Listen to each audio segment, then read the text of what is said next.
are linking up with us tonight on this Sirius Cypher, and it is definitely going down tonight. We got some information about these cosmic streets that's going down. Got a ritual on deck that the goddess Athena had been showing up and definitely putting some work out there for us to help us in navigating this Mercury retrograde and everything. If anybody would like to come up, please make sure that you just like raise your hand up and everything. And eventually, we'll figure this out on how to pull people up. I didn't even put no time into that, but definitely you're welcome. Definitely welcome and everything. But yeah, I just wanted to set it off today and just first off, here in Pittsburgh, we had some situations that was going down over here in these streets. And I want to first of all say Ashe to Brother Bill. He was one of those brothers who subscribed to the more I think that was a religion, or you know what I'm saying, whatever that was.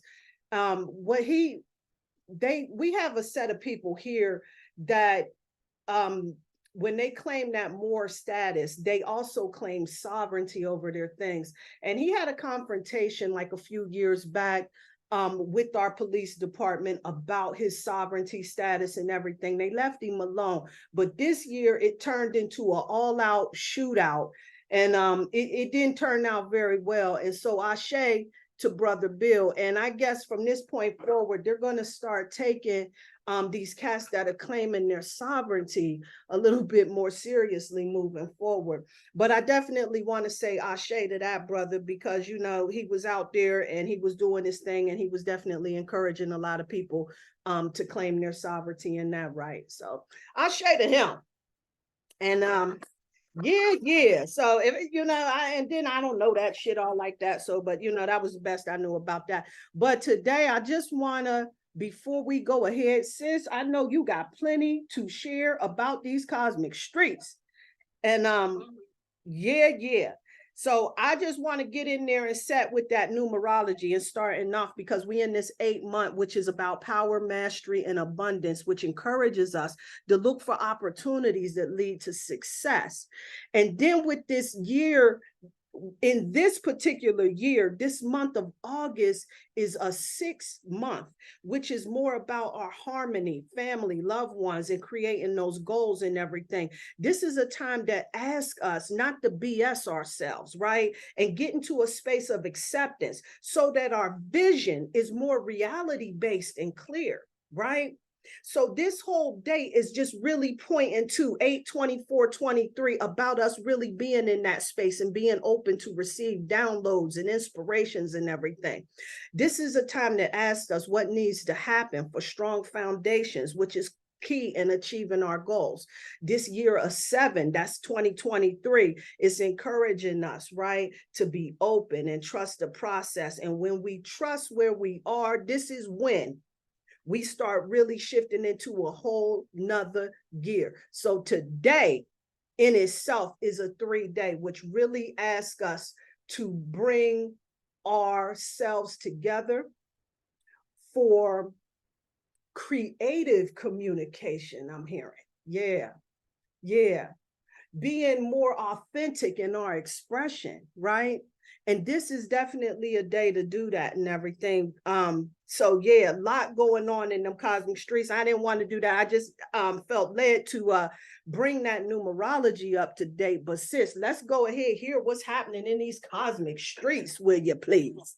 I will tell you, you're right on, because that communication is just so key right now. And it's key for a few reasons. As we all know, we entered Virgo season, or if we don't, we seasoned yesterday. And time. So that is health. For the 3rd retrograde of this year, we're going to have another Mercury retrograde at the end of the year. I have to check the dates on that.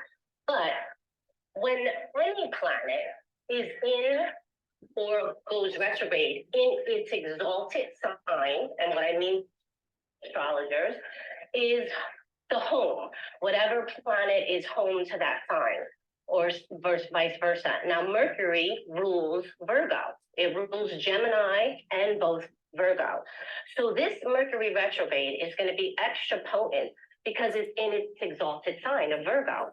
And being, that it came in on the day that Virgo season started, this is going to be a huge time. Now, I know the third house is the house of communication, the Gemini house, but people forget that Virgo is also ruled by Mercury. So that's also about communication. So it kind of all ties in to what you were saying with the numerology. Ooh, girl can't even take a flight of steps. I am like, I lost my fucking breath. Woo! I better get quick into this Virgo season. So, what is Virgo? Let's talk about the qualities of Virgo. Yeah. Virgo rules the sixth house. The sixth house is all about your health. It's all about your body. It's all about your daily rituals. It can be about service as well, small animals. But primarily, Virgo is typically seen as the house where the body is connected to it. Your eating habits, your exercise routine. This is a great time to get your yearly checkups. Me and Jasmine were just talking about that. It's a great time to go to the doctors, to look at things in your health that maybe you let slide to the wayside. Maybe you overindulge. It's a time to do a cleanse. It's a time to really organize your health rituals.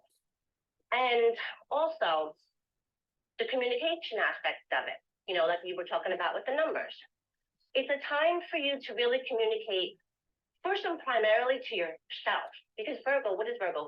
Virgo goes inside a lot. We're the hermit card, right? Correct me if I'm wrong, in the tarot. Like we're connected to the hermit card. Yes. Okay. And so it's a time where, Virgos love to analyze. And you know who we analyze the most? Ourselves. We go inside and we analyze ourselves. And we try to fix the things that are wrong. We try to fix the things that are wrong within ourselves. Sometimes we can get crazy with our perfectionism, because that's the shadow side, right? Right. The lower energy, but we're really trying to just improve. We're nitpicky and we see all the details and we can be seen as a pain in the ass, but we're really trying to just improve it. Like, we look at situations and we're like, why are you doing it that way? You're taking 11 steps where we can condense it to 3. Like, just do it this way. It's quicker. We like to get to the point of things quicker, get to the heart of the matter a lot quicker. And the communication can also be helpful to others. During Virgo season, your relationships might flow a little easier because your communication might flow a little easier. You'll communicate what you want clearly, during the season. But I know Mercury retrograde has of screwing up with communication, and yes, that is possible. And technology, obviously, but if you really tap into when it's in exalted, it might be more confusing in Libra, right? Because Libra is hard to make a decision. They go both ways, they flip flop, or even, Pisces. So since we're so to the point, you can flow with this energy a lot easier.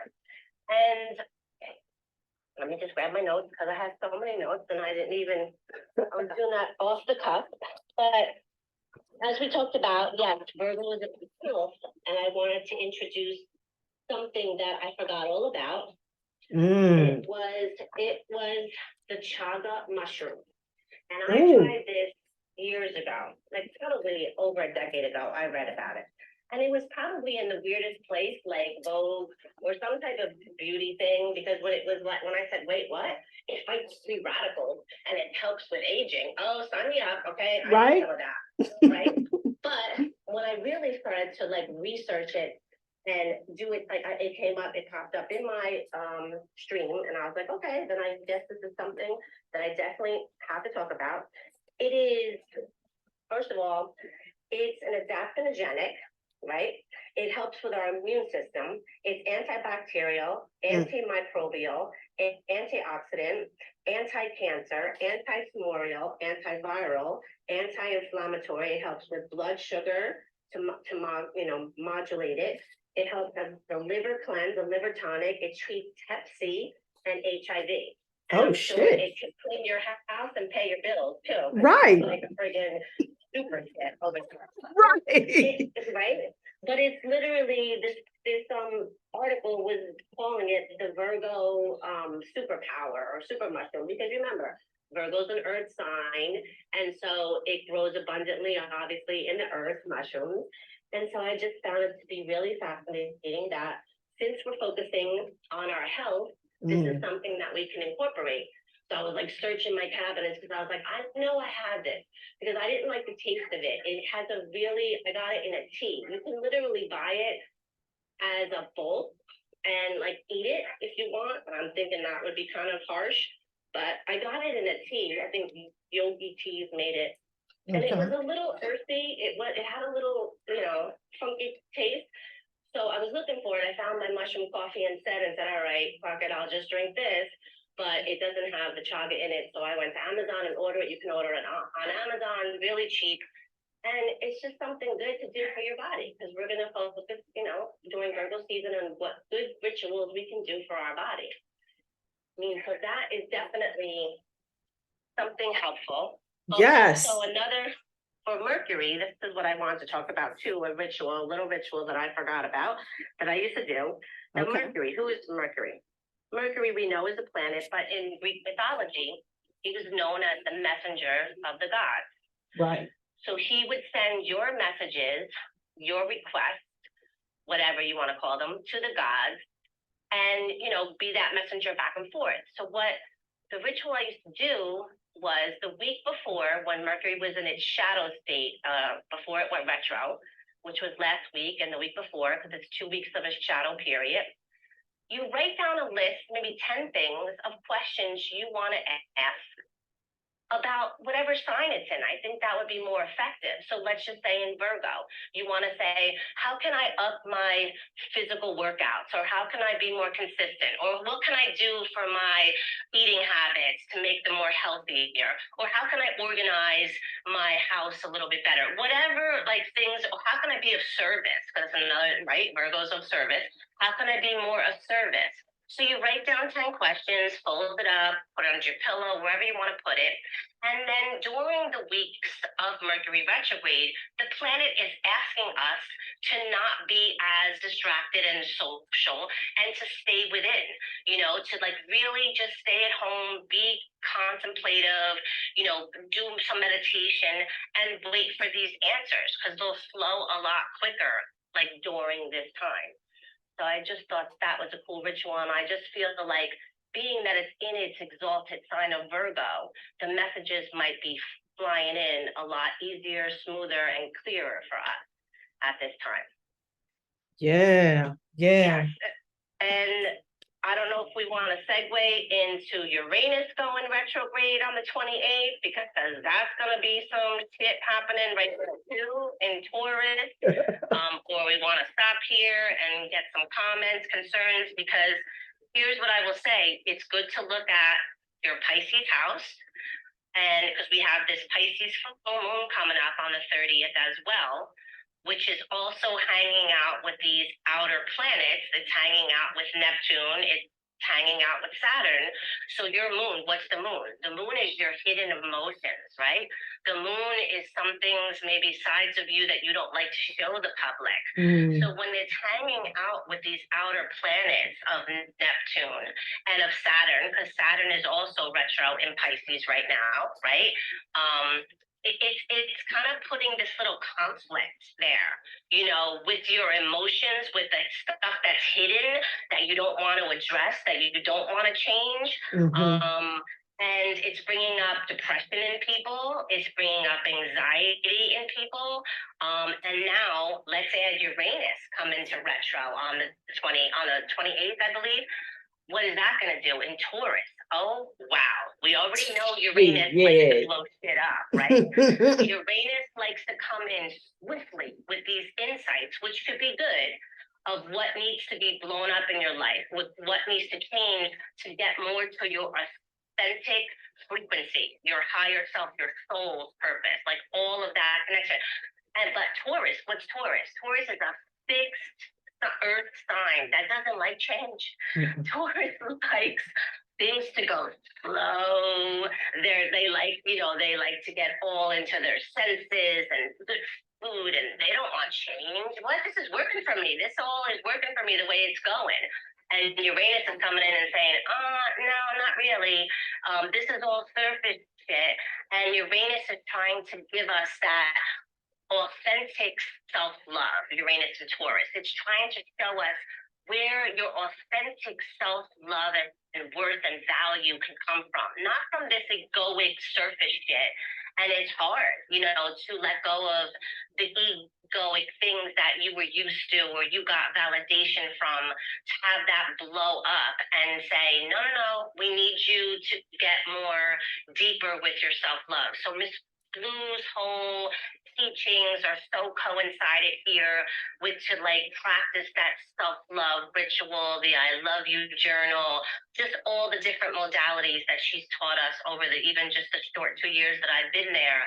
You really need to start practicing this kind of stuff, because the surface validation ain't cutting it anymore.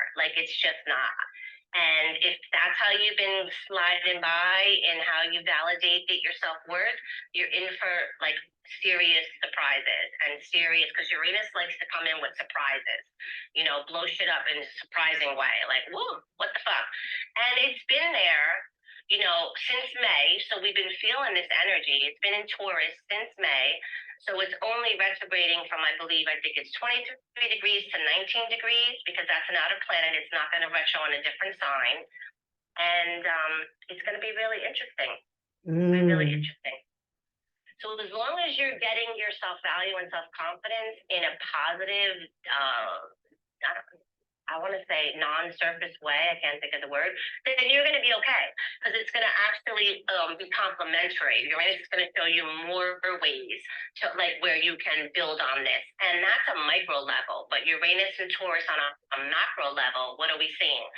Changes in AI, changes in our currency, right? Because Uranus rules over science, Uranus rules over technology, Uranus rules over currency.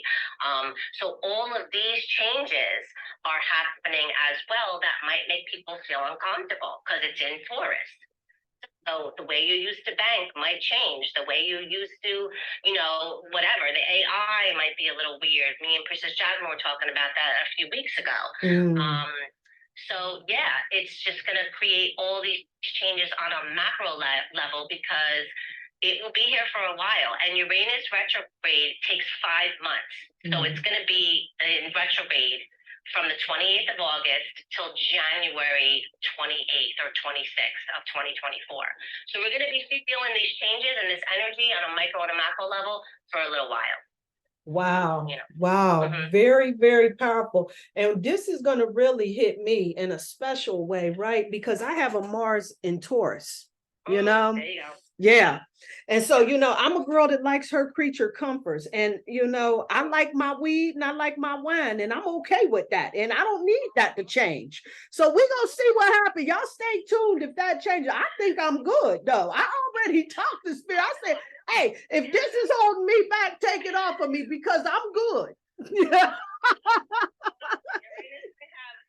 Things to tell you. Yeah, well, we're gonna see. We're gonna see.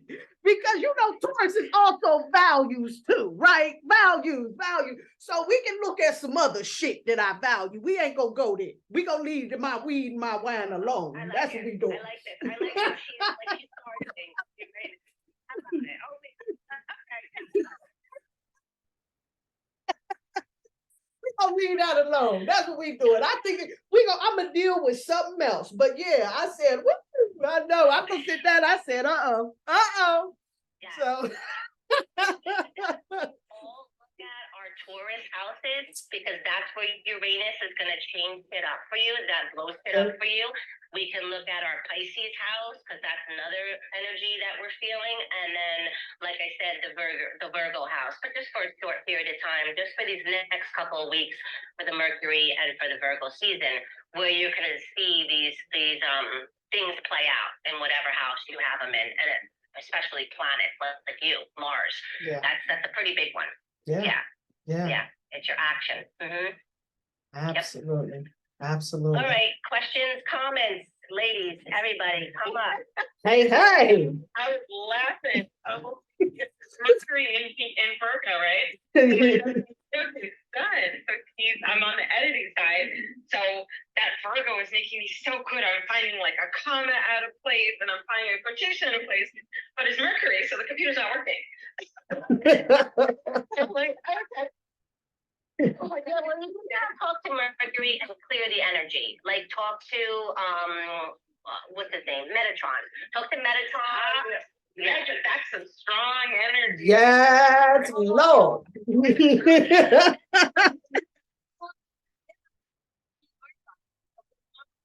exhausted right now. You know that. Ain't showing up. Okay? Yeah, right there. Oh, okay. Hey, yeah, talk to him. I was like, yo, buddy, you know what I need. Let's go. Let's do this. Hell Talk to yeah. him to have him clear it. Yeah. Okay. No, I mean, it's great because you're right. Because the thing about the retrograde is if you know what to expect, then you're kind of ready, prepared, understand, and work with. Exactly. So if you don't know, then you're like, what's going on? I'm like, Exactly. okay, well, I'm enjoying this Virgo because I'm seeing everything. I was like, I'm just going to restart, just going to type in. Not a big deal, but this is coming from the woman that decided to take the next 5 days off of work. So Because you listen to your Virgo. Because you I listen to did. your Virgo I was energy. like, take That's a right. break. That's right. There you go. Yeah. Take care of yourself. Do relaxing things. Go within. Yeah. So you listen to the Virgo energy. So bravo. Bravo. Yeah, I like it. I'm listening to that crypto. I'm like, ooh, I gotta go check on myself when we get out of the show. That's right. That's right. Yep. All right. All right. Pass on that one. I was like, whoop. Yep. Hey, Miss Patolo, what do you gotta say? Double, triple, quadruple Virgo. Yes. Oh.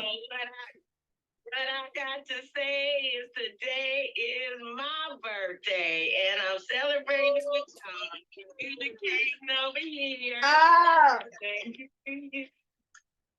Happy And I birthday. love what you were saying, Mr. Rain, about Mercury and the communication. And one thing that I have learned well, I went back a week ago, 2 weeks ago, and then I realized that we have our council with our Jupiter Money Kit. And I remember when I first got the first one that Brother Bilal had said you need to sleep with it and it gives you access, to the council to go up into the temple. And I forgot. one thing that I've started doing, just sitting and when different things come up and I need a different energy, I've created a little council book that was in class. I learned that in class that I just completed. You get someone of your in real life form that you've known, maybe an ancestor, mother, father, auntie, uncle, or somebody in high stature that you see to be an influence for yourself. And then you get one of the goddesses, and then you get one of the mothers of the earth. And take that counsel, bring it before the universe, which would be Mercury, taking your request and taking it up to the universe, to the council, to get you jurisdiction, because you have jurisdiction with your Jupiter Money Kit. And the priestess, you have jurisdiction, and you can take that and use that council to go to court for you, per se, I would say, because of your request that you're looking to have be justified in a manifestation way down here in the 3D level. But Mercury takes it up higher and brings it back to you so that it can be manifest and tangible in the physical. And I think that that Uranus is the one that says, okay, now you talk to Mercury, you had counsel, you put it into effect, you know what you're going to receive. Uranus comes to give you that hand and say, okay, let's go. We got to stop at all 10 of your requests. So it's like, be ready. Don't ask for nothing you don't want. I love it. That's right. That's right. I love that. I love that. Really, Yeah. I have to pull my Jupiter money kit out then. Yeah, sleep with it. Today is Jupiter Day, you know? Yes. Yes. And I I've been love it. using the energy when Priestess Jasmine gave us of the third eye, the energy. What do we do? Is that the Kundalini you're talking about? Yes, the Kundalini. Girl, I've been on that. When I need something, I just think about it. That energy step for a moment, and it's just coming. Yes.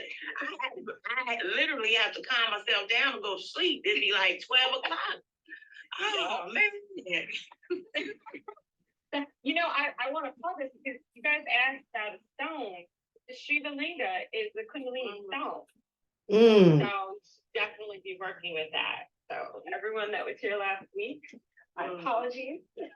That's literally that Kundalini stone. You hold that and it'll just help that it'll be even stronger. Yeah, I'm like, I don't need too much more stronger, Jasmine. I'm over here trying to, you know, ride this surfboard and get it together, but I'm doing well now. I'm doing well. She's like the human Uranus. She wants to just shock us all. Yeah. Not down to other pictures and put them back. That's all I can Okay. Just wanted to tell you guys that and thank you. Thank you. Well, happy birthday. I love it. Have a beautiful day. I hope the whole day was beautiful. I'm glad you came to join us and many, many more. Always, Miss Doreen, when it's my birthday, I take the whole month. It ain't just one day, baby. I know that's right. I got to have what I got to have to do what I need to do to make it valuable for me. You girls, have a beautiful time. B. Sammy, I saw she had a really good question up there. Come on up and ask the question again so I won't mess it up for you. Oh no, hey y'all, thank y'all for inviting me. I just want to start off by saying that and No doubt. everything informational that you're giving because it's really showing me a lot. But my question was, should with the Pisces and the Virgo and the Taurus, I mean not Taurus, yeah, it was Taurus. Should we look into our houses or should we look into just the planets itself to figure out where we might have Either or both. Either or Okay. both.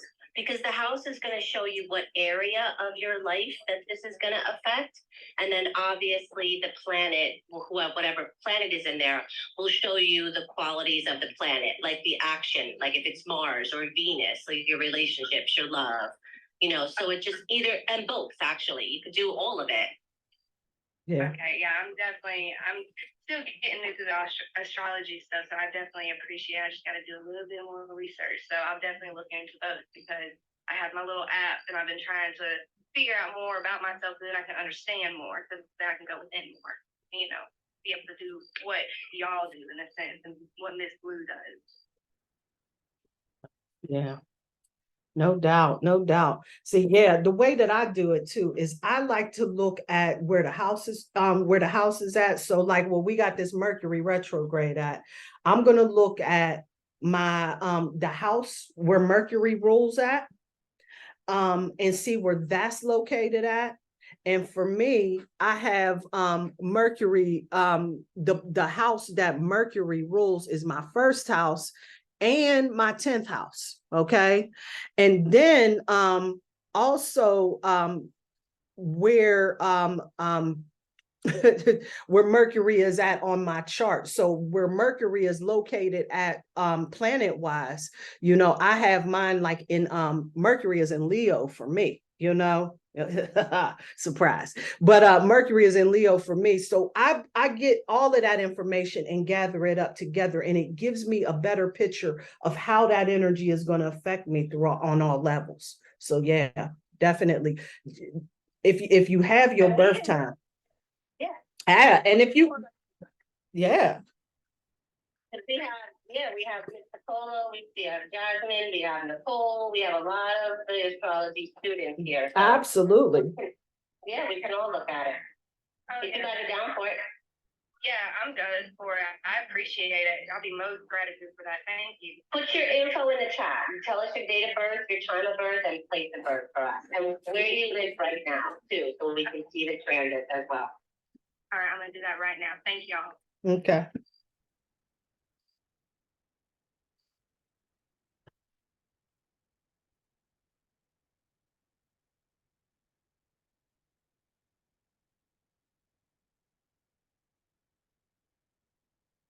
All right.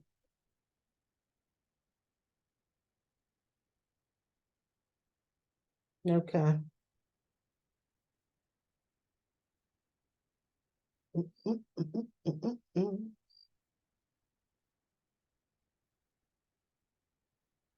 Okay. Do you see the birthday in the chat?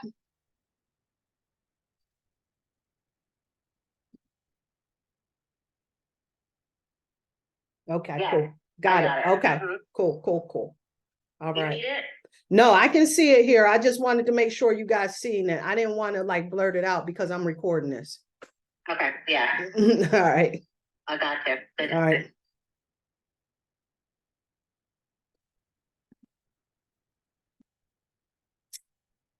Give us a second, Sam. Yep. Oh yeah, no rush. I appreciate it. Anybody no else have problem. questions in the meantime? Or anybody else want to come up, join the convo? Yeah. Anybody wants to take a look at their chart? Come Oh, get yeah. on that. You know? Get her booty up here because we never did her chart, and so we got to do her chart. Yep. Yeah. Anybody want their Okay. chart looked I got at? her. Anybody want a It card is. pulled for them? Anybody want something, some energy cleared? What's up? Okay, here we go. 3, 4.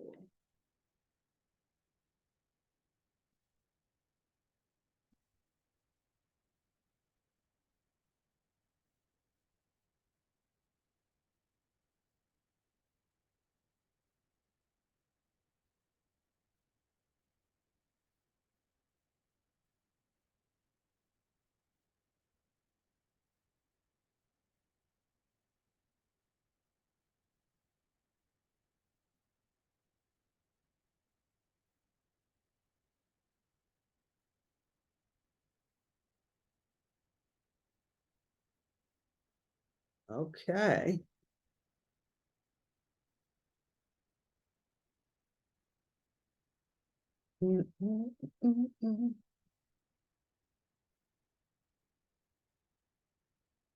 Okay, so what do you want us to look at specifically? Like, do you want us to, is there something special, or do you want us to just look at all the houses we talked about? Yeah, just the houses that we talked about, I guess, with the retrograde coming up. Mm-hmm. What you're talking about, yes, ma'am. Okay. Oh, I love her, that little cute Southern Belle. Yes, ma'am. Wow, Don't ain't that? age me, don't age me, Sammy. I know. Like that, you say yes, ma'am, gotta be respectful. No, I know. We'll do it. Love it. Okay, she got her first house in Gemini. So this retrograde, even though it's a Virgo retrograde, Mercury affects Gemini and Virgo. So, you know, so the effect of this energy is going to be pretty intense on you as well. And so that's showing up in your first house. That's going to be dealing with like your aspects of yourself and everything.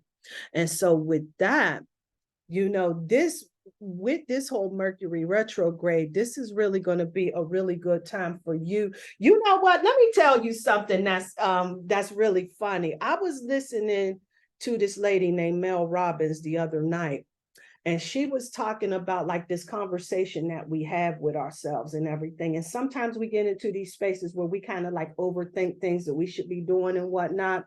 And she said one of the things that really has helped pull her up out of a lot of thoughts that like wasn't serving her is by when she walks past the mirror, she gives herself a high five.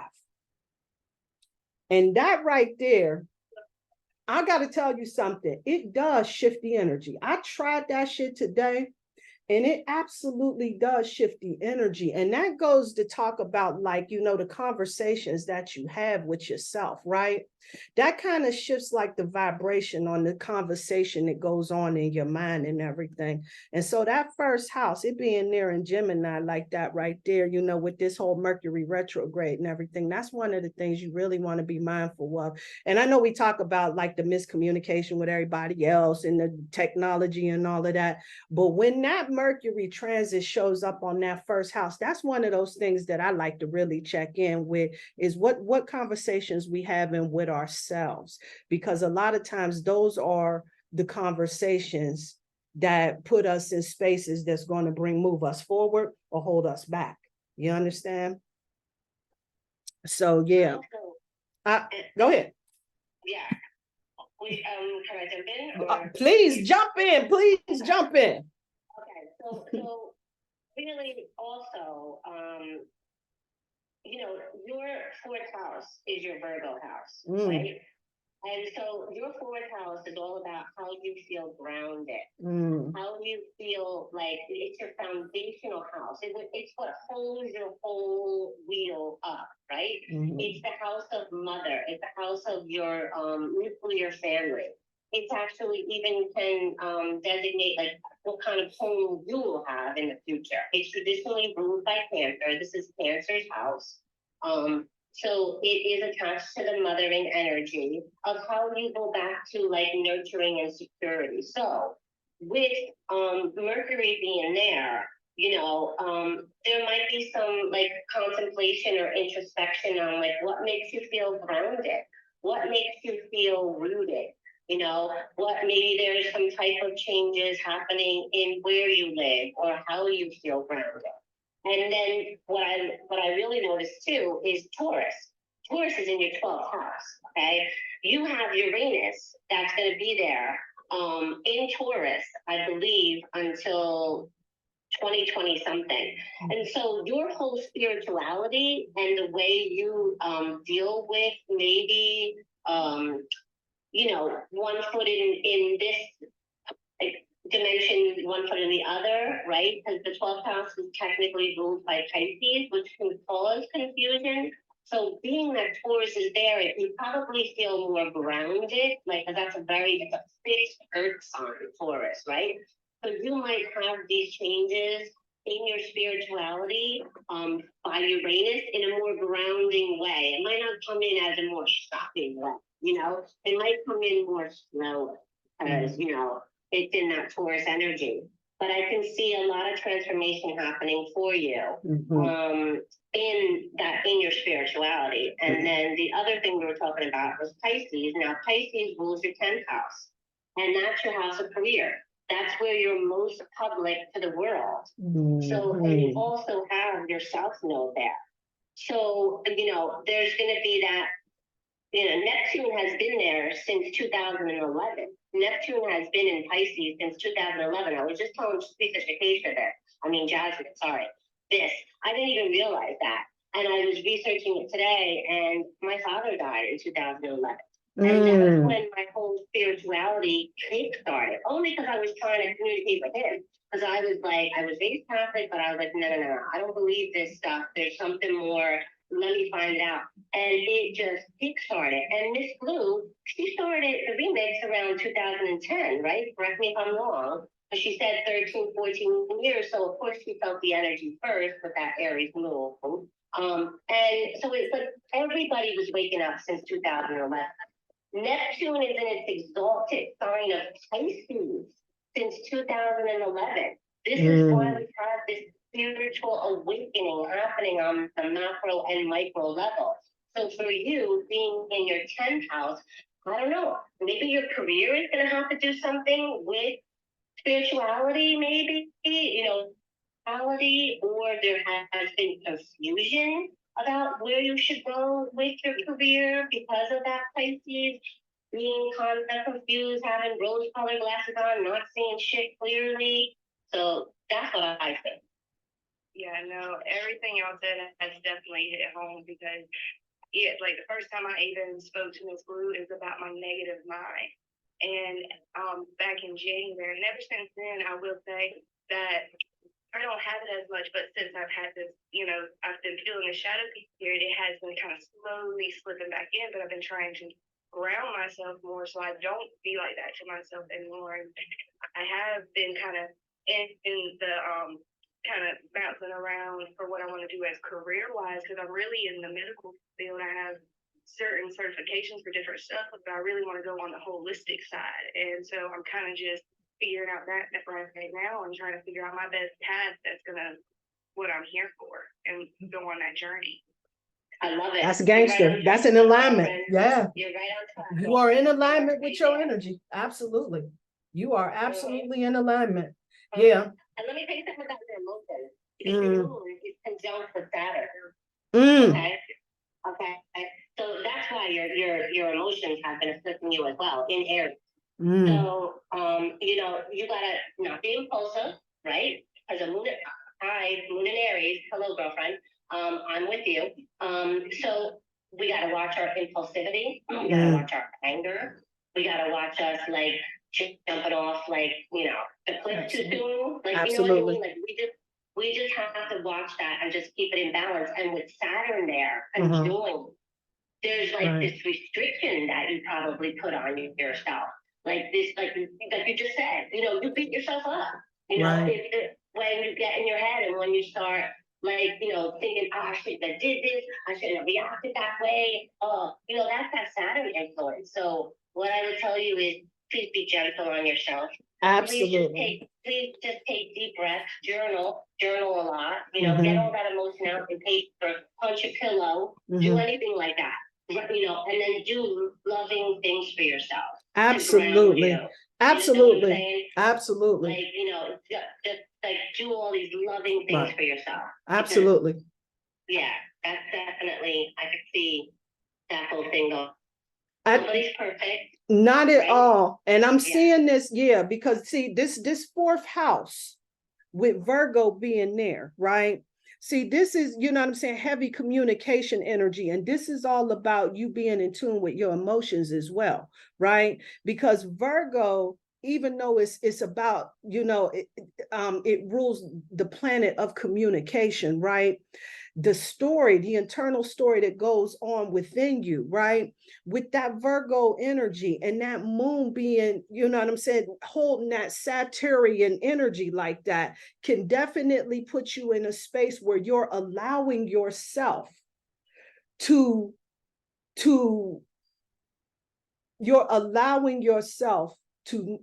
fix your emotional state. That's what I want to say.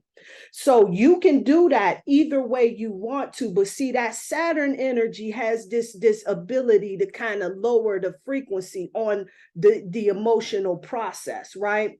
So instead, an experience that, could have been so could be terrible. You know what I'm saying? And these are the things that you want to really make sure your emotionally charged language. That's the direction I'm trying to go in. Really being careful with how you're communicating the experience of your emotion. This is going to be a time with Mercury retrograde going down for you to really slow down because you got that Aries moon, that impulsivity, right? For you to slow down and really start processing and sitting with how you feel. And this is going to be about you really tapping in and using grounding techniques and making that a part of your routine, because see, Virgo is about routines. Your routines is going to save you all the way around. And when you start getting into the routine of grounding yourself all of the time, then you won't be so thrown off by a lot of the energies and the retrogrades and all of this other stuff and everything. It'll kind of even yourself out. But right now, at this particular time, the way that these transits are set up, it's going to be extremely important for you to do so, because that energy is going to be kind of intensified as this time goes about. And you can definitely get through this with no problem, because like I said, you got first house Gemini. Y'all think you way out of anything. But you have to raise the frequency on your thoughts, because your thoughts is ruling your emotions, and your emotions rule your experience. It deals with your behavior. How you feel about things is going to dictate your entire experience. How you respond to shit, how you react to people, how you make connections, everything. It has to do with your emotional state. But you having this Gemini Virgo energy in these crucial houses like that, it is imperative for you to be truly in tune with what the experience is, not what you would imagine it to be, how you would hope for it to be, and then feel some type of way when it don't meet that expectation, but being able to accept what it is. Yes. And also, your Mercury is naturally in Sagittarius. So you're the stage, girlfriend, okay? You can see the bigger picture. You can look at all sides and weigh it all down. Now, mind you, Pluto is with it. It's not conjoined, so you're not, they're not sharing the energy, but it's still sharing the house and the sign.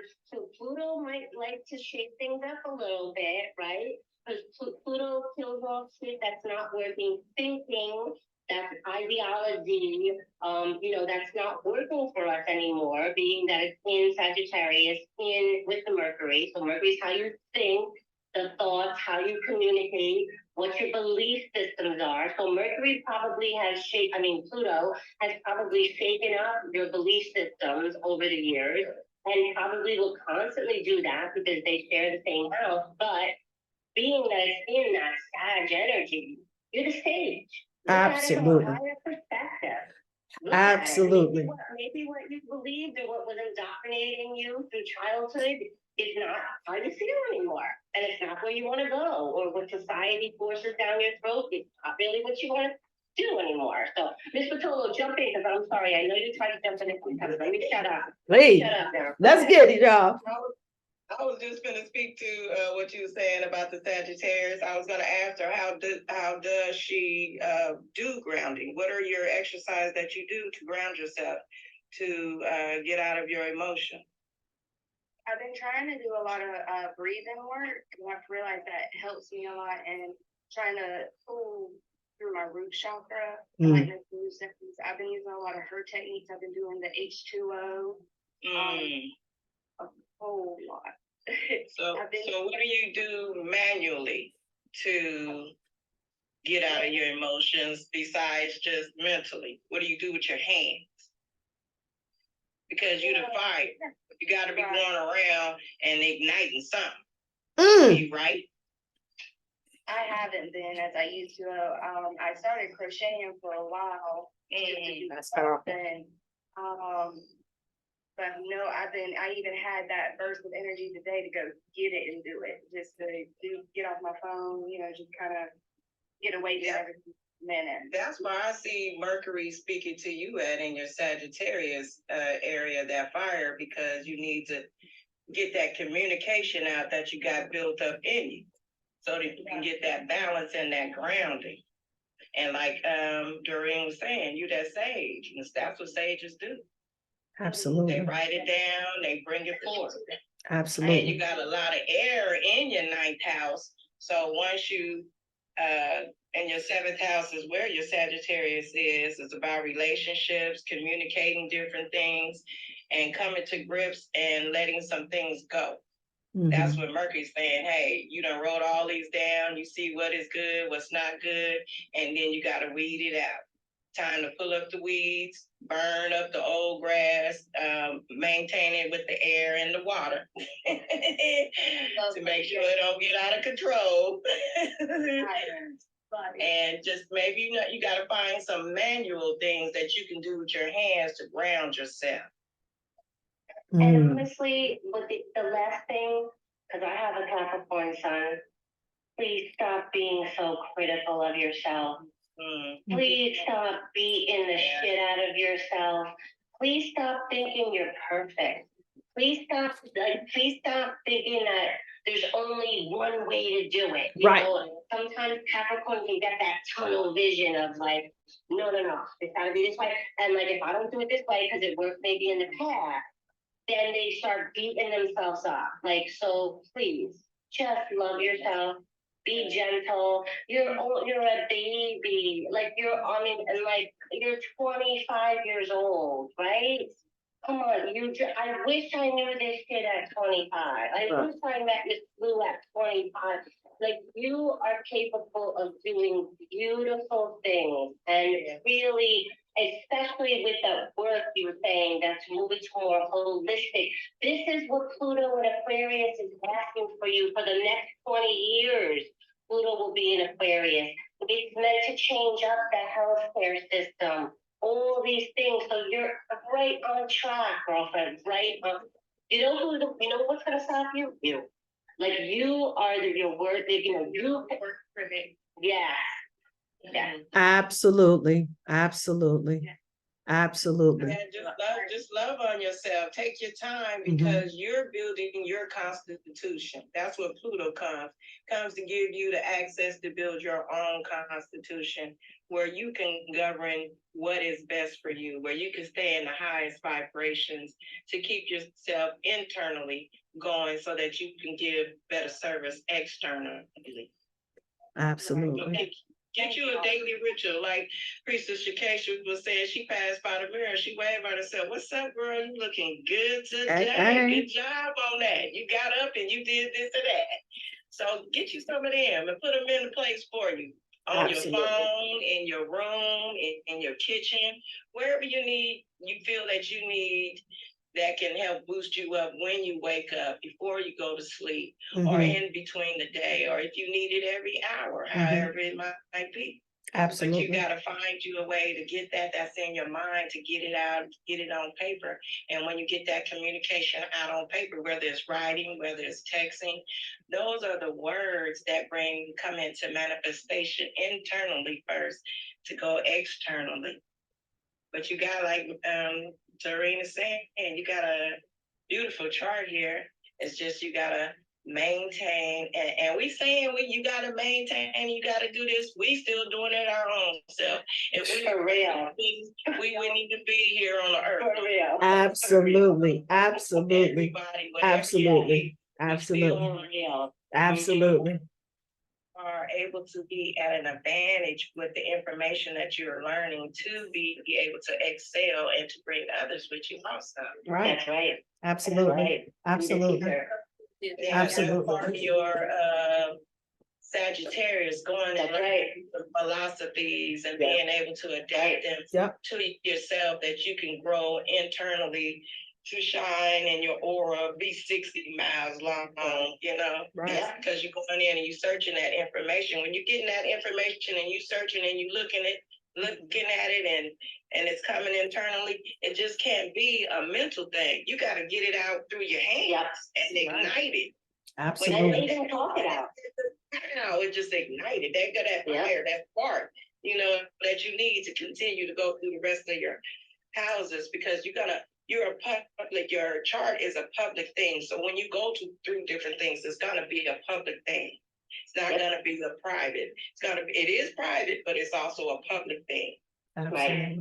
And with it being in your seventh house, Mercury, you're meant to share it with people. The seventh house is about relationships, not just love relationships, friendship. It's like the house, but like even not groups like the 11th, but you're meant to share this stuff. You're the sage, you're the teacher. Absolutely. Absolutely. And it's at that degrees where you are here to bring it as a service to other folks as well. Absolutely. Absolutely. That's exactly what I want to do, and just try to get that good energy that we all feel from, even if we just do it in my own way, and just be it at my highest frequency and do what I can do to deserve. You are already on track with that. And that's what Sister Patola was just talking about. All in that changing that philosophy, love, all in that philosophy, because see, you got that sage energy within you, right?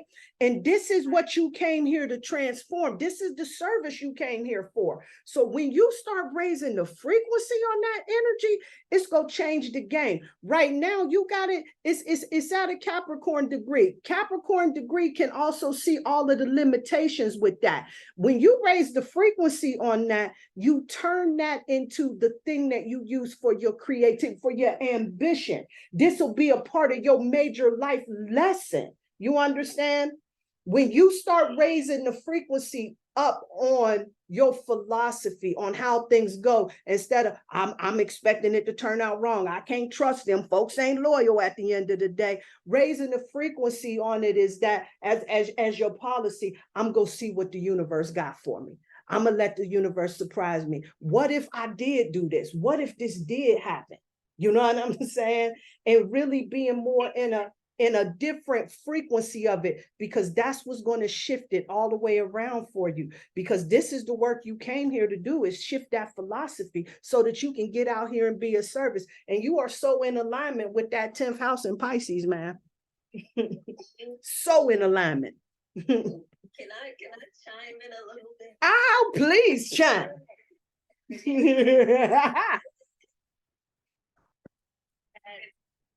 Capricorn here, Ow. who also works in service industry, right? And from a Capricorn perspective, I'm listening to you, Sammy, and you're saying, you want to be high vibrational and this and that. Capricorn says, use what you have, right? It's about being practical, right? So in the now, wherever the now is for you, be there. If it's not, it's wherever you are. So it's using sadness, it's using grief, it's using joy, it's using loss, it's using whatever it is you're experiencing at any moment. Because to be a teacher, you have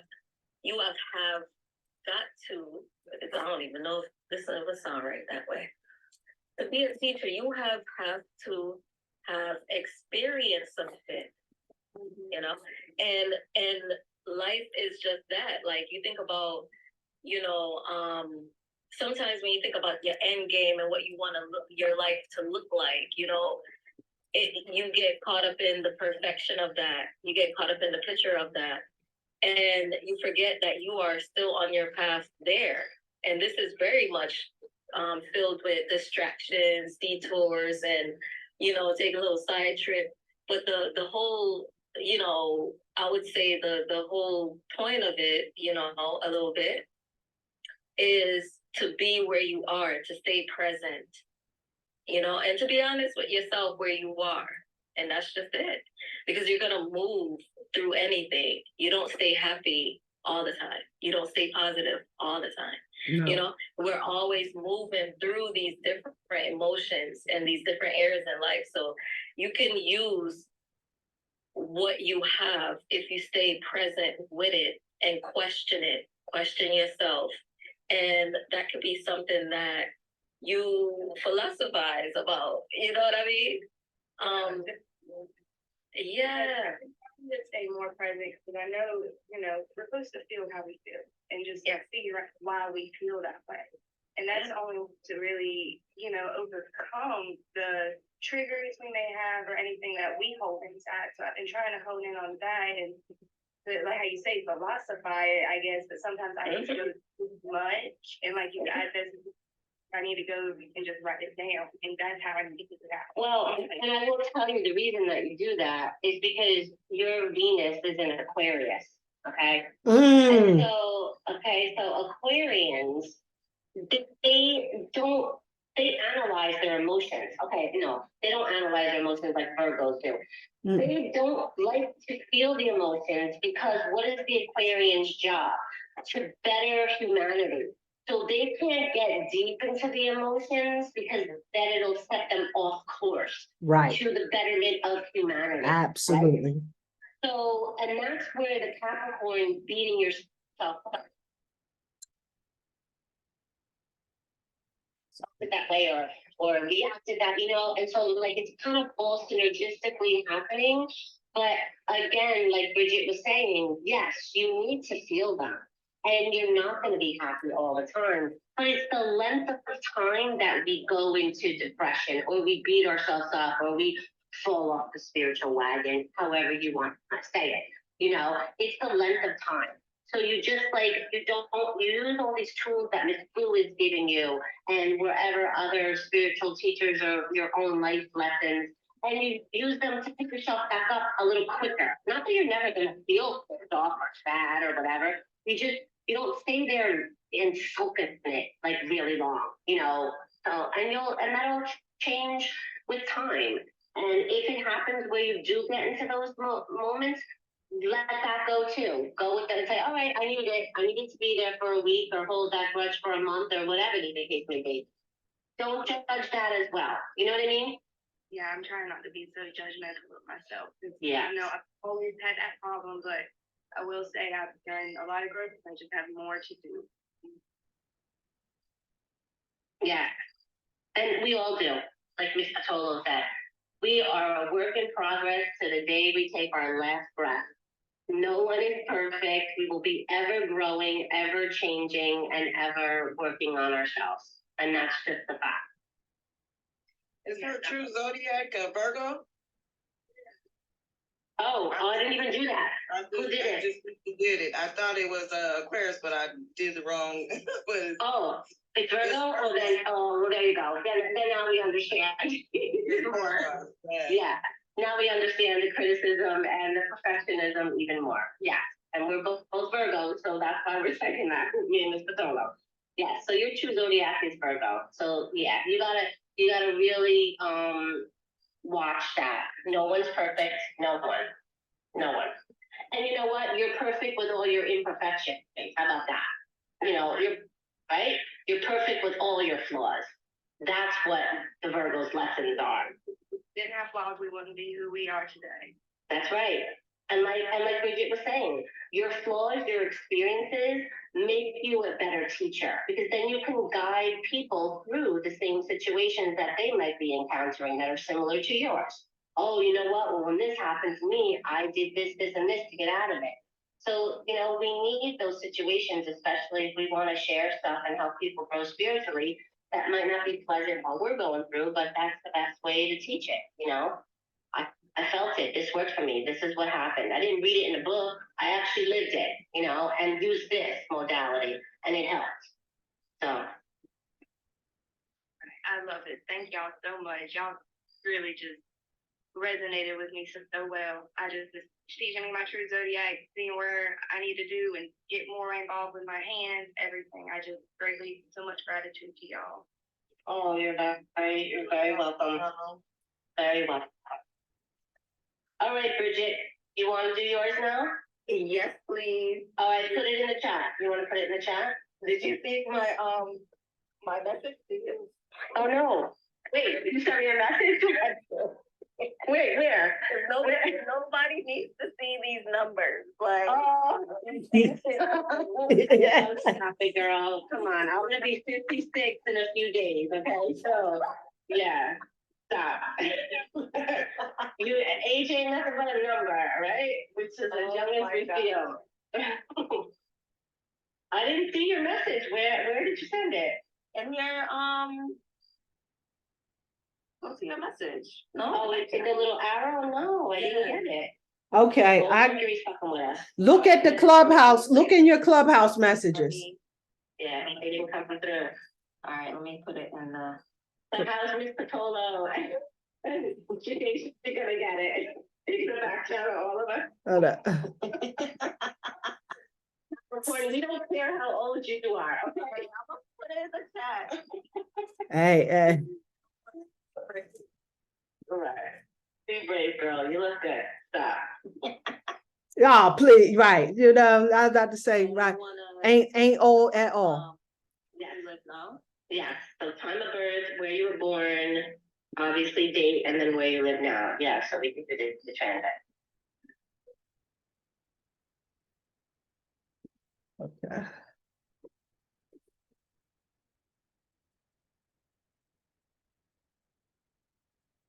I want to say hi to everybody in the room, all the new people. Hey, Lola Florida, hi Aquarian. Come on up. Anybody who want to come? Oh, Sheila, come on. Alex, Nicole, come up if you want to share, talk, whatever you want to do. Okay, she put it in. 1980. Get the fuck out of here. You're close to me, girl. You can get out of here. I'm telling you, whip your ass. Like, Yes, I did.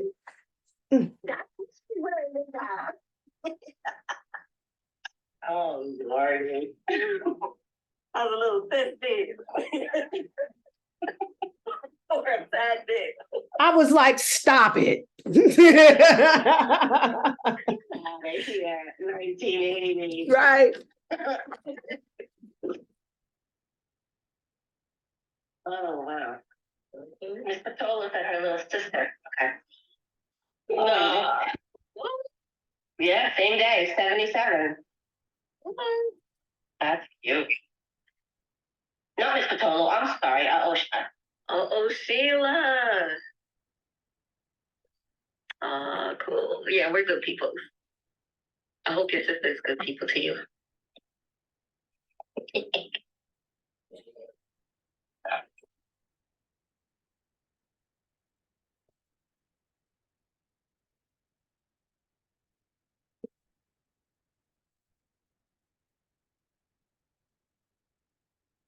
All right, so I can't get this. I can't find St. Catherine on here, so. Oh, I feel like we did this last time and we had to put something else in. Oh, Or okay. Spanish Town, maybe?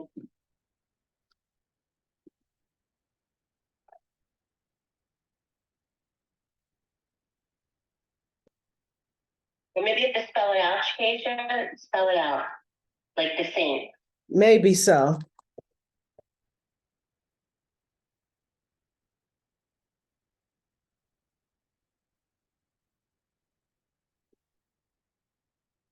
Somebody else is there like Let me add, is Prince Edward Island the same place? no? Okay, because I was about to say, I don't know. What's the county? Not the Oh, county. no, but no. What's the like the yes, like the city.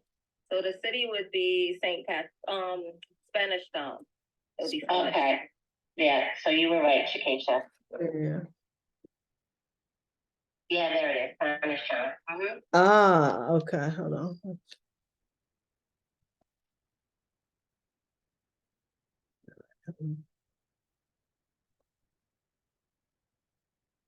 Ah, here we go. Here we go. There it is. Bada bing. All right.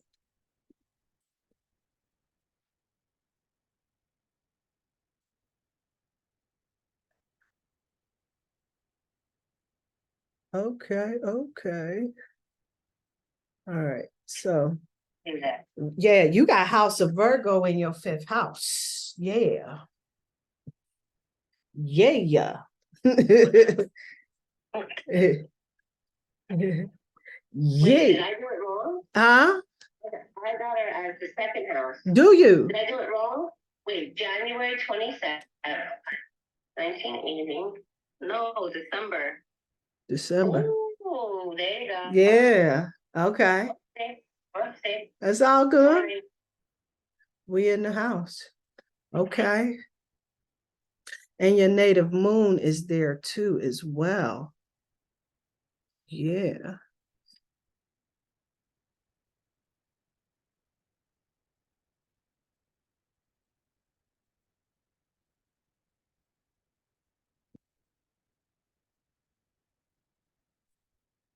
Oh, you know what? I didn't even realize that. My son is the next day, the 28th. How about that? What? Yeah, that 1985. Yeah, 5 years later, he came into the world. Okay. All right, let me see. So, where are you feeling this? So you're, Fifth house. yeah, well, like the Pisces energy. So that's your ninth house, right? So that's your like higher education, that's your travels maybe, like long distance travel. And that's ran in that's- Capricorn. Yeah. So That's your yeah. philosophy. Uh-huh. Uh-huh. So that's where Saturn is going to be stirring shit up right there, right? And Neptune. So Absolutely. you might have felt some like endings of certain philosophies that you held that's just not serving you anymore. Some lessons maybe that Saturn is asking you to like look at, are you broadening your like philosophies? Are you incorporating more spiritual philosophies into your life? That's the Pisces and Neptune transiting planets. That's what they're transiting in your ninth house. Yeah, definitely more the spiritual teachings and hunkering down in that and letting go of like some narrative or like old triggers. That's right. You know? That's like right. Deactivating like a big old trigger actually. Great. Beautiful. Yeah, it's meant to end all the old philosophies that were indoctrinated into you, maybe by your religion, if you grew up religious, or even just like in school or societal philosophies that are switching now to more a spiritual philosophy, where it's not as tangible, where there has to be that belief in magic, that belief in esoteric things. That's gonna really transform that area of your life, and it probably has been since 2011. When Neptune first went into it. I would say so. Yeah, it's been a journey of like Miss Blue always says like know your magic, and it's been a journey of that, right? Learning and being pulled towards like what I'm interested in and taking a look and be like, let me, and so for a long time and still like I feel like I've just been like you ever get into moments where you feel like you're just collecting data? Oh yeah, all the time, all day long. All day. So collecting data and having it like come together and present itself like, into like something solid. That you can make the connections and you be like, oh, and it clicks. And because it clicks, it's like, yeah, it's cemented. You know what I mean? It's in there. And I feel that coming up in this moment now, but more so in terms of like seeing myself more active in it, like things that I can do to like show my own magic. You hear about like others and like, you know what I mean? Yeah. Energy work and stuff like that. Yeah. Wait, okay, look at this. You see where her Venus is? Look where her Venus is in the natal chart. Yeah, Sagittarius. You just fucking nailed it. Okay, Bridget. Your Venus and your Neptune is in the 6th house of service. It's in the traditional Virgo house, but it's ruled by the sage again. It's ruled by the teacher. It's ruled by the So everything you just said of the collecting of the data, because you have Mercury in Capricorn, of course you're collecting the data, okay? And then how do you, and then you're finally switching to what you love. You want to share it for your Venus. What you love is in the house of service.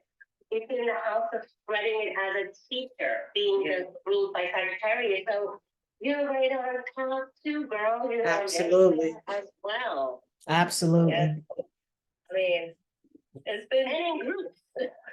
And in groups. Let's not forget that. Look at her left.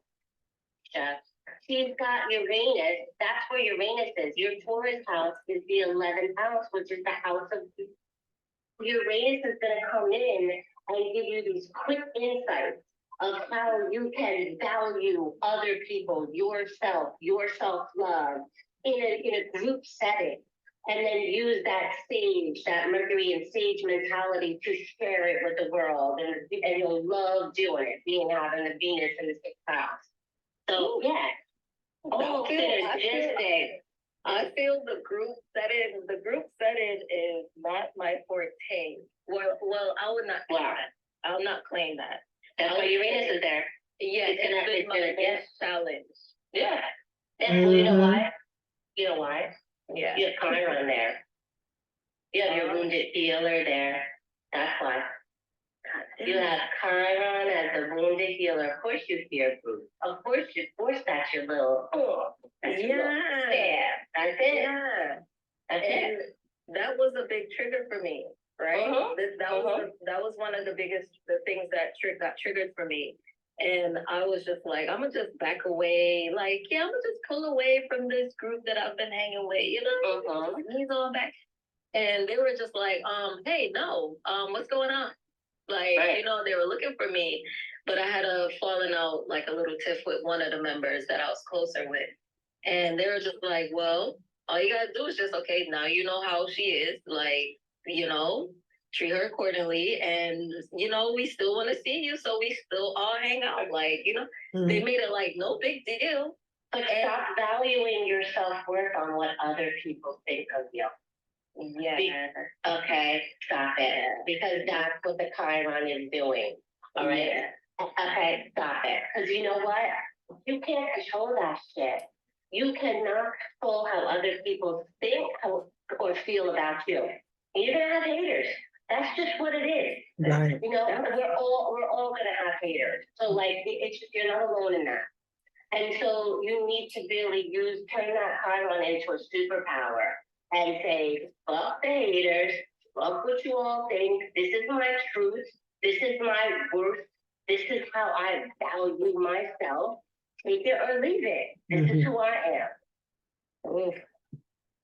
That's the conclusion. And stop analyzing your emotions too, because your moon is in Virgo, and they love to analyze their emotions.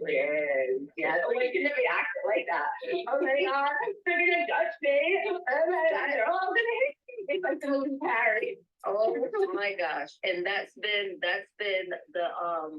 the push pull until we come to like you know, because then it's like, oh, maybe the delivery, how I delivered it, or what could it be? You know, is it am I annoying? You know, am I like factual and like a nerd? Like, is that like all these different things? And it could be. It could be, but who cares? It could be. And I was just like, oh my gosh, the end all was for me was just like, I'm tired of like locking away certain parts of myself. Right. You know, because I think that someone might not be able to relate to it. Well, you know, class for your North Node, because your North Node is in Leo. And that's the value, the house of I value. So you're going to start valuing, because Leos don't give a fuck, right, Shakanisha? Right. Yeah, because that was the last time that we spoke. I was just like, I'm having a little trouble with my Leo, like, you know, being a little fired up and sticking out the chest. It's kind of just been like a little like, Yeah, but you gotta tap into that, because that's your North Node. That's what you're meant to do. You're meant to just not give a fuck and just be you and be your beautiful, creative, all-powerful Leo self that you can't. It's ruled by the sun. Nothing can happen without the sun. Absolutely. All right? And so, like, you just need to come in there, balls out, big measuring contest, whatever you want to call it, and just not care, and just not care. Right. Because this is your journey. Because you're never going, you could be perfect. You could be so perfect. And people are still not gonna like you. Do you understand? yeah. So it don't matter. It don't matter. You know, because you cannot control that. And I know it's a hard pill. It definitely is. I get it. But yeah, you just can't. You can't. You gotta up your self-love game, babe. You gotta up, you gotta up your self-love game. That's what you gotta do. You really gotta tap into mystical rituals, whatever works for you. You really gotta tap. Waving high five in the mirror, like Keisha was saying. I love that. Y'all wait till I'm telling y'all, I know that shit sounds so corny, because I thought it was too. But I'm here to tell y'all, It worked. Well, I thought it was corny when I heard it. I said, man, I'm a C. You know what I'm saying? I'm telling you, shifted the whole frequency. That's a vibration raising thing. And then also too, Bridget, I also wanted to say too, your South Node is Aquarius. And so the South Node is about where your comfort zone, right? And with that Aquarian comfort zone, when it comes down to that, see, sometimes it's about us looking for how we can do, how we can be of service to folks, right? Because this is that humanitarian energy, right? But it also goes back into, we kind of tell ourselves we don't give a damn at the end of the day. And we get kind of aloof, you know what I'm saying? And acting like it doesn't matter. And you got to tap into that Leo energy that recognizes your sovereignty. You know what I'm saying? The rulership within you, it does matter. You do matter. So make sure that you are holding space for yourself. That part. Okay. Yeah, that was where it, you know, the trigger kind of led me into like, oh, I see why that was happening. I wasn't taking up enough space and like really, you know, standing in it.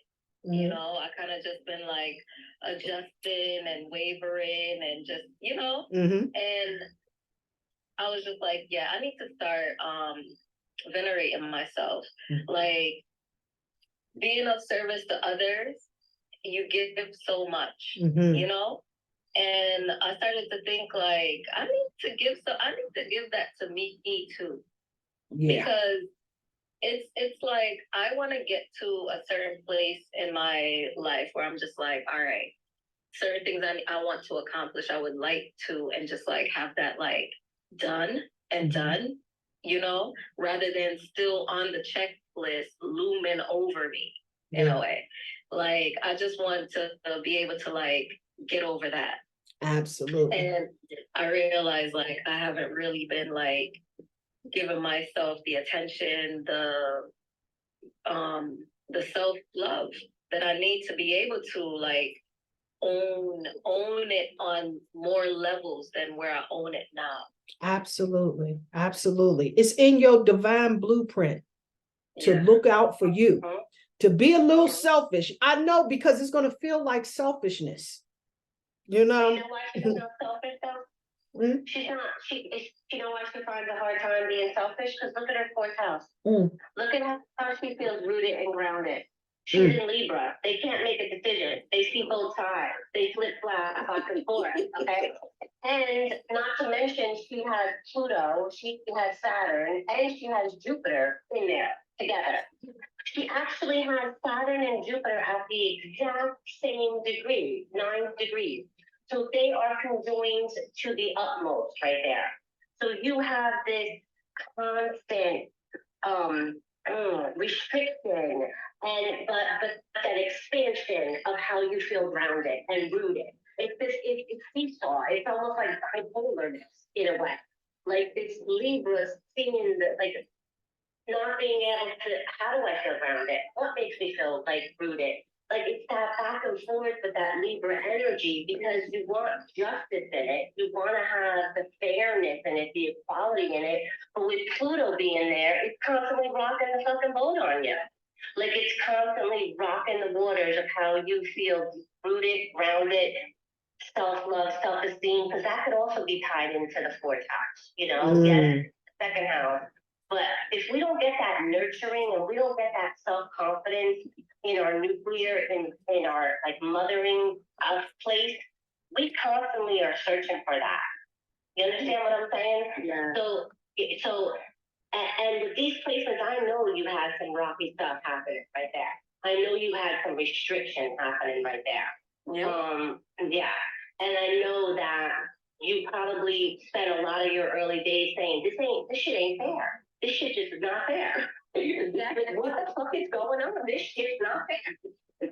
You constantly felt this shit wasn't fair. Yeah, I can see it. You see that? In that fourth house? Yeah. So you know what? You gotta make shit fair. Like Shakesha was saying, you gotta tap into that Leo energy and be selfish. and making it fair for you.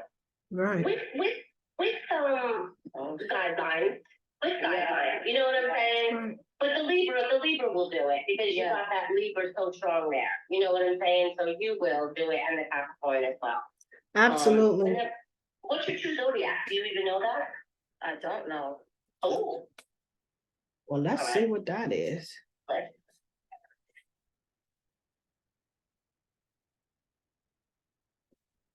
You gotta. No.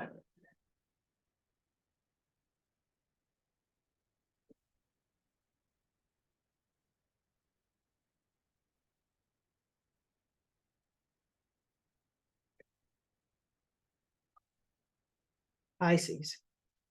Is that no? I'm yeah. Wait, let me see. I didn't. Yeah, Pisces 3. Pisces? Okay. Oh, there you go. That makes sense too. Yeah, That makes sense too. Pisces. Mhm. Yeah, Pisces. Well, do you feel like you're in both places at the same time? Do you feel in and out? Do you escape a lot? Do you live in fantasy world a lot? Have you struggled maybe with addictions? Not just have to be drugs, like whatever kind of addiction. Okay. Yeah, and when shit gets hard, do you like to brush it under the carpet and like not really deal with it like right away? Yep. Okay, then you are definitely a Pisces. Do you like see world like in rose-colored glasses sometimes, especially your problems? Right. I feel like I do, and that's been like hard to decipher if that's a avoidant type of thing, or is it being a positive? You know what I mean? Yep. No, it's avoidance. Mhm. It is. Yep. It is. But guess what? You know what? I need you to know that you came here. You came here to move past that though. You came to move past it. You came to move past that. You got your Lilith in Libra at 29 degrees. That means you came here to show up for yourself. See, when it's at 29 degrees, this is all about justice. You understand? Yeah. And showing up for yourself. And this 29 degrees is that transformation, right? Where you go and this is going to be attached to a major lesson with that. But with this Black Moon and Lilith, and then you got this in your 6th house, your house of service, right? So you know what I'm saying? This possibility that you can go up at work and show up for yourself in a powerful way and change the whole direction of how you've been working. Yeah. You know what I'm saying? Potential for that. But this is what you came here to do. You came to show up for yourself in a powerful and profound way.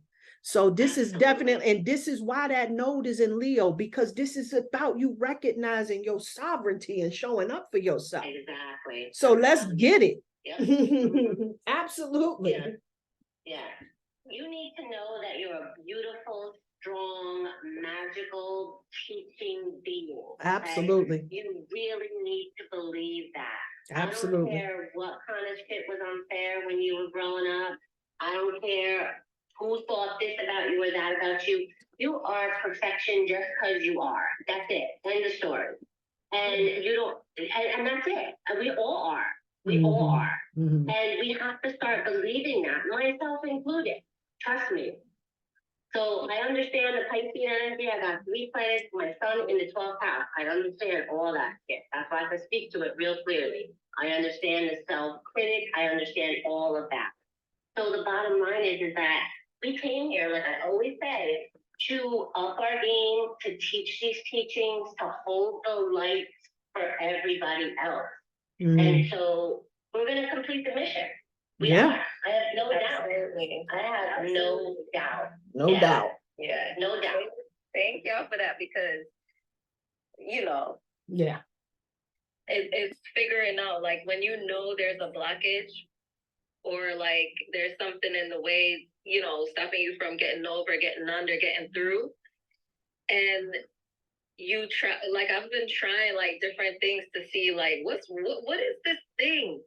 Like along the path, like you come against some things and you figure it out. But sometimes it's like, no, I can't seem to get what this thing is. And now this just really cleared that up for me. This just really cleared it up for me. I really confirmed, like, it's the self-love, it's the value. Mhm. I'm gonna need to take that time, you know, and build that in myself. Like that's where it's really at. Yeah.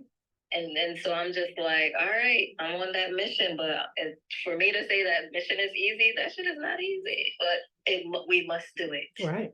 Right. Absolutely. Absolutely. It must be done. Right. Yeah. Right. Right. That's Yeah. what this time is. It's a time for all of us to really begin coming up out of that comfort zone. You know what I'm Yeah. saying? And really, Yes. and really start moving in a direction that's going to help us to connect to our higher selves. Yes. And also, like we said to Sammy, Capricorn fellow, it doesn't have to be that hard. Don't Right. be so critical on yourself. Right. Don't put all of these rules. Well, if I don't do this, and if I don't do this in perfection, and if it doesn't happen by this time, and if that's stop. Yeah. Mm-hmm. Stop. Yep. Go with the flow. Take the little accomplishment. Take the little. Absolutely. Yo, I didn't say you fucking idiot today in my head one Mhm. time. Right. Bravo. Or less than 20. Right. Right. Good job. Good Right. job. Right. Yeah. So you gotta take the little wins. You gotta take the little wins and stop. Yeah. No doubt. You will. You will. You got Leo in the North Node. You got Leo in your North Node. Gangster. Yeah, you will. Yep. You will. For sure. Yep. You're welcome. Our pleasure. No doubt. No doubt. Yeah. Yeah. Now I know it's the Libra, where when I'm trying to like eat something to like feel grounded, and I'm just like, I need something, and I'm like kind of all over the place. Mm. Oh yeah, you're all air there. You're all air there. So Mm. you need fire, right? Education. Yeah. Yeah. Do some flame now. Do some pineal gland, like, open up the pineal gland, like do some candle magic, to get messages and ground you. Yeah. Wow. Or the fire bowl. Oh, you know what? I got a good ritual for this Mercury retrograde. Let me give y'all that shit. Oh my goodness. Now that you mentioned it. Hell yeah. Let me give y'all this. Yeah, I almost forgot about that. I got a powerful ritual for this energy, especially in dealing with this air energy, right? So I got this from the goddess Athena. Yeah. So, when you see that owl, you kind of dealing with Athena. She is one of those energies that will definitely help you to connect with that warrior energy. And she will help you with mental clarity. Hold up. Let me tell y'all a little bit about Athena before I get it cracking, because she wanted y'all to know who she was. She is she's the daughter of the Greek god Zeus and his first wife Netis, whose name means wisdom. Athena was born under unusual circumstances. She emerged from her father's head fully clothed and fully armored after Zeus split his head with an axe to relieve a headache. Athena chose to devote herself to wisdom and art, thus avoiding romantic intrigues like the god and goddesses did. The primary physical attributes of her are her bright gray eyes, which suggest clarity of purpose. Though many associate Athena with war, she's often used reason over force to outwit her enemies. She's noted for her skill as an artisan. Just as Athena incubated within Zeus's head, we all hold wisdom in our brains, and her story encourages us to think independently. She comes and she brings the message to be independent and listen to the wisdom within yourself. All right, the goddess Athena. Shout out to her. So what you gonna do is you gonna pull out your diffuser and get you some essential oil. Now, we're going to be dealing with these diffusers, the ones that you put water in, because water, it deals with our emotional state. You're going to get essential oils, lavender and eucalyptus. Lavender brings that peace. It brings that ease of mind. It helps your mind to rest so that you can get to the bottom of whatever situation that is. The eucalyptus is all about wellness. It purifies emotions that's not working for us, and it protects our vibe. The other thing that you're going to get is a blue ink pen. The blue ink pen is connected to, of course, communication that throws chakra energy so that we can connect to our truth. We're going to write it down. We're going to bring white paper, because white paper, the color white, is all about the purity and being grounded. Along with that, you're going to get your favorite scent. So you're going to get the diffuser with the essential oils. You're going to get a blue ink pen and white paper, and you're going to get your favorite scent. Then you're going to get an envelope and a postage stamp. Now, let's back it up. In the diffuser, you're going to drop 3 drops of lavender. And the 3 drops is all going to be about what you want to manifest, your intentions. The 3 drops of lavender. The 3 drops of eucalyptus is going to be why so. And that's all about the clarity. Now, on the paper, you're going to write down 6, because 6 is the number connected to Athena. 6 dope things about you, what you love about you. And then you're going to take that, them 6 things that's dope about you, to remind yourself while you writing yourself a pep talk of all of them dope things about you. It's going to be like a love letter to yourself. And when you get finished with that, you're going to sign that letter and you're going to fold it towards you. And after you fold it towards you, you're going to spray it with your favorite scent. Hit it up. Put that in the envelope, and you're going to address on that envelope. You go write that out to yourself. Put your address, all that shit on there, and the return address as well. Post office, they go think you made a mistake, but you did not. Now, on that address, you're going to address that letter to yourself. Then you're going to do, on the full moon, the day of the full moon, you're going to take that to the post office. And you go mail it. And you go salute them postal workers. And give them some appreciation for the work that they do.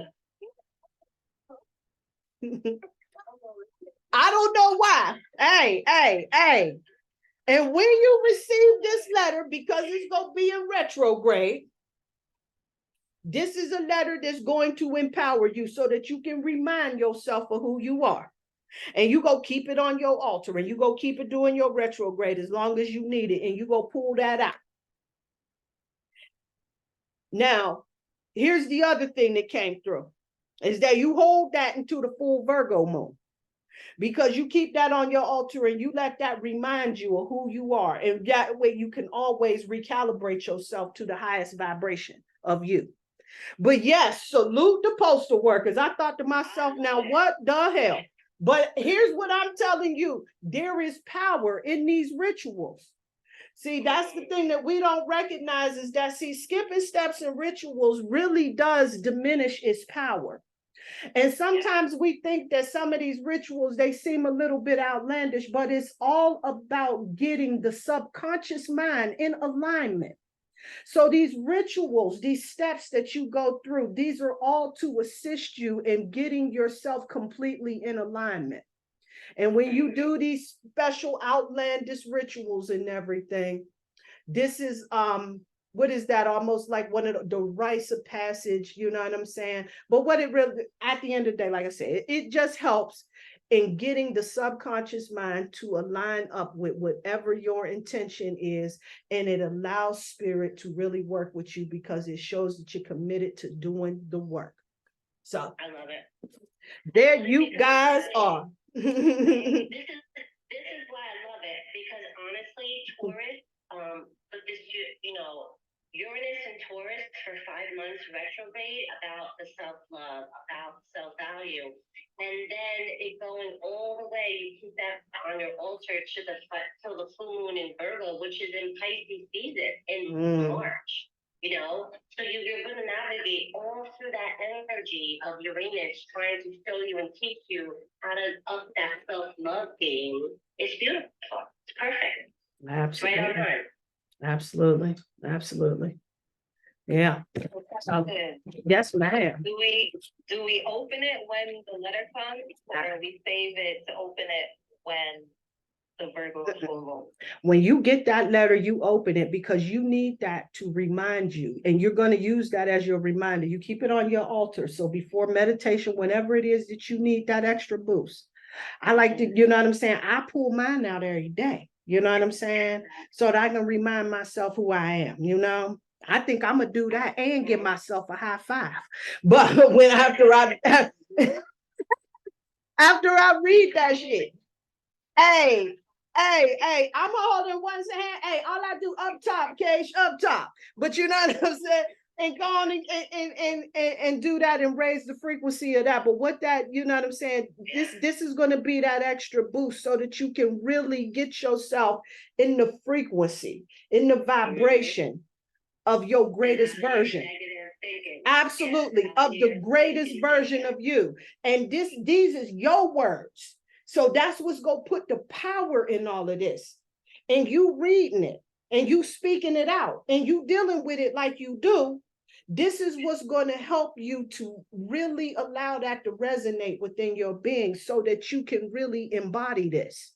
This going to help you along your journey because like I said, you at that 29 degrees of showing up for yourself. You came to do this. So, yeah. Mm-hmm. Absolutely. Ah, that was gangster. Do you feel it's fair, Bridget? Do you feel we gave you a fair? No, I'm busting your balls. Yeah. Hey, I need y'all to know we all got our shit. This is about growing up on planet Earth. A unique set of circumstances for us to navigate in this game we call life and ascension. You know, and you know what I'm saying? And it is what it is. And now we got to be at this point right now where we got to drop all of the false pretenses of being somebody they told us we need to be and start really stepping into the business of being who it is that we are. When we do that, we become so empowered because we show up authentically, you know, as ourselves in our brightest light. So this is just definitely a time for us to start releasing and letting go of all of those shackles. I was just thinking about like a lot of things that I'm kind of overcoming within my family and everything and reevaluating because I see all of this action for me that's happening with these transits. They lighten up my 7th house, all about my relationships and shit like that, right? And so now I'm kind of reevaluating, like making sure that I'm not overgiving in my relationships, you know what I'm saying? And learning that balance of when to assist and when to fall back and shit like that. And allowing people to tell me that, oh, you jive, you self-centered. You know what I'm saying? If I say, no, I'm not feeling that today. And I don't have a reason for it. And that's okay. You know what I'm saying? And being okay with disappointing folks sometimes. You know, just being okay with that.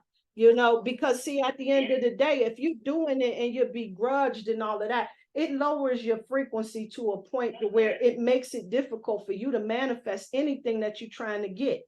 You know, you can't do this to yourself. It fucks everything up.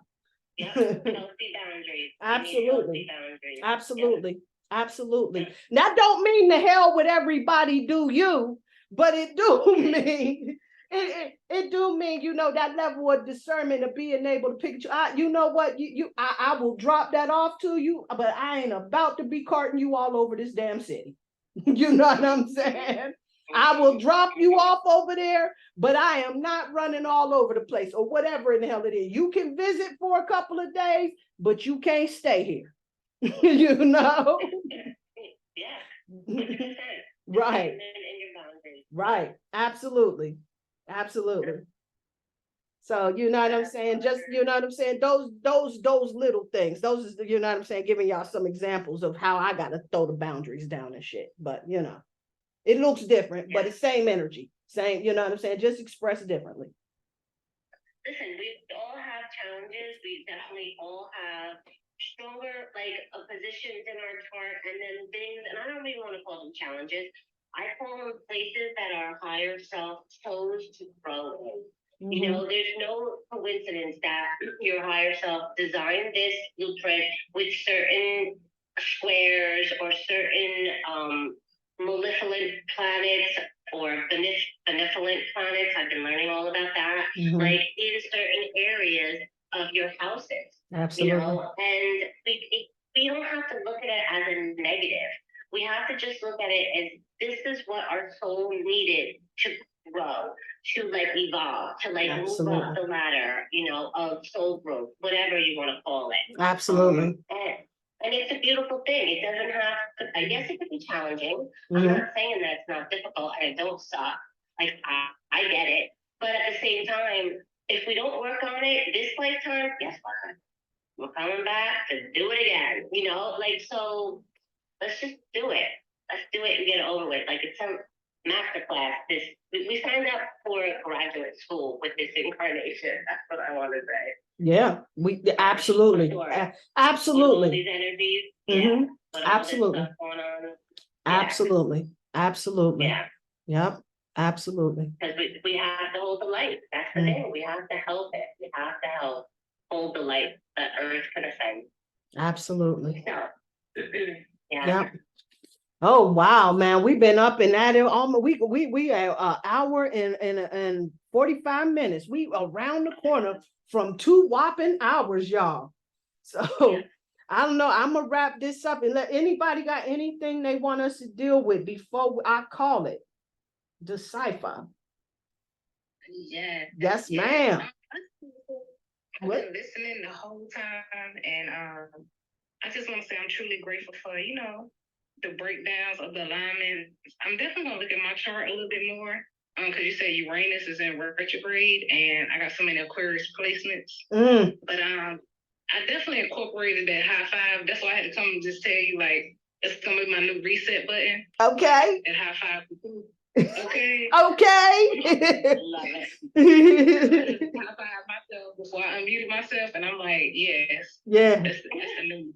Yeah. I love it. Yes. Yes. Yes. Disney, you look in your Taurus house. Not the Aquarius. I know Uranus is ruled by Aquarius traditionally, but it's in Taurus. So you're gonna look in your Taurus house. Yeah. Absolutely. And we Absolutely. can do it next week if you want. We If you wanna come on, definitely. I know it's late. Yeah. Definitely. We can start with you first next week, and we'll look in your chart and we'll tell you everything. Yeah. Yeah. Yeah, definitely tap into that Taurus because it's my true zodiac sign. Major activations. And that's going to be impactful because you are an Aquarius and it's ruled by Uranus. Yeah. Gangster activations going on. I'm excited to see what it do. I am excited to see what it do. Yeah, we definitely gonna be taking a look at that. Yeah. I mean, you've been feeling that since May. You probably felt a little different because that's when it went in May. Uranus went into Taurus in May. Yeah, so you've probably been feeling that change. Those, you know, I told you those really quick insights, you know, in how you can value yourself more and love yourself more. So yeah, we're gonna have to see what house it's in. So that'll give you a better idea of where you've been getting those lightning insights. Absolutely. I'm loving that. And then Virgo energy, a lot of details, a lot of things just been real detailed, like old thoughts. Just like this has been going down and getting real down in the details of why, you know, what led to that, and then how I am now. And just speaking to my higher self and just telling myself, like, I'm sorry that I didn't love you sooner. You know, so that's the frequency I've been. Yeah. I love that. Oh, that's heavy. Yeah. You're such a beautiful soul. Yeah, she is. Yes. Yes. You really are. You Yeah. really are. I mean, wow. Honestly, your higher self knows that you did the very best you could at the time and what you were dealing with. Like, so please, like we said to the other callers, listen to me. Oh, they're just slow. I'm not this slow. The other speakers, please be gentle with yourself, babe, because honestly, your higher self knows that you love them unconditionally. Your higher self knows that you did the very best you could. And you're still so young as well. And what a beautiful journey and awakening and spreader of the light you are. So Absolutely. you're great. You're Right. on a beautiful journey. Absolutely. Absolutely. And a talented musician too, you know, as Yeah. well. Absolutely. Absolutely. Yeah. Absolutely. Definitely came to this world to do the damn thing. For real. Yeah. Absolutely. Yeah. Yes, you are. Absolutely. Yeah. Absolutely.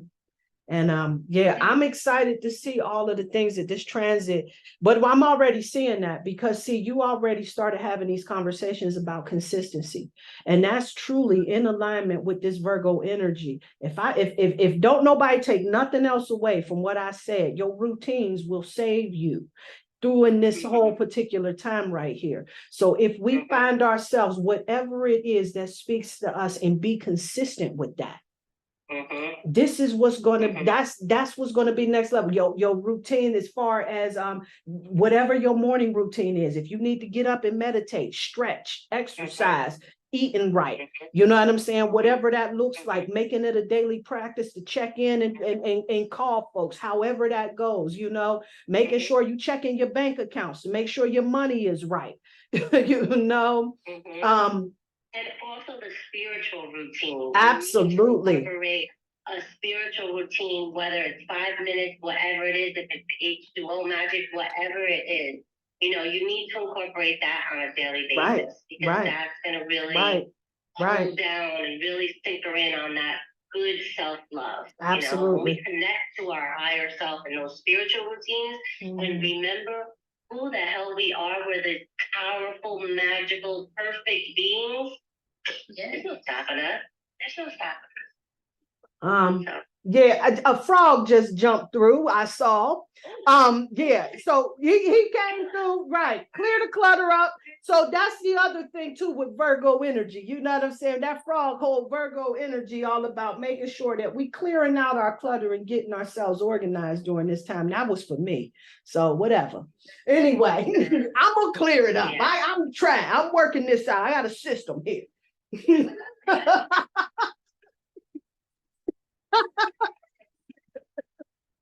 All right.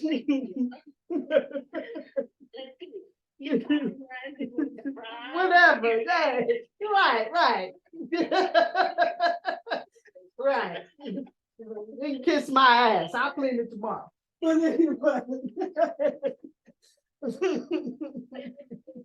I got closet fingers too. Yeah. I got clutter. Yeah. Yeah, it just makes you, you know, like feng shui in your house just makes you on a higher vibration as well. So yeah, we gotta do it. Yeah, no doubt. We gotta do it, but we'll do it for sure. Yep. Well, this has been great, guys. Yep. Love all of you, and definitely excited what this energy brings. I'm excited to see all of our gifts and talents just keep on shining. Absolutely. Next week, if you guys want us to take a look at your chart, if you want to come up and pull cards, look at charts, whatever, along with us, come up to the stage and get with us so that we can get this work. Let's do it, y'all. All right. So, you know, however we go do it, if we check in your chart, you helping us look into some stuff, see what spirit got for all of us. I mean, we a soul family, so we really got to bring all hands on deck right about now. Yeah. So, yep. All right, y'all. So, anybody got anything to say? Anybody, anything, whatever? It's clever. It's just been real being in this space with you guys. So thank you so much.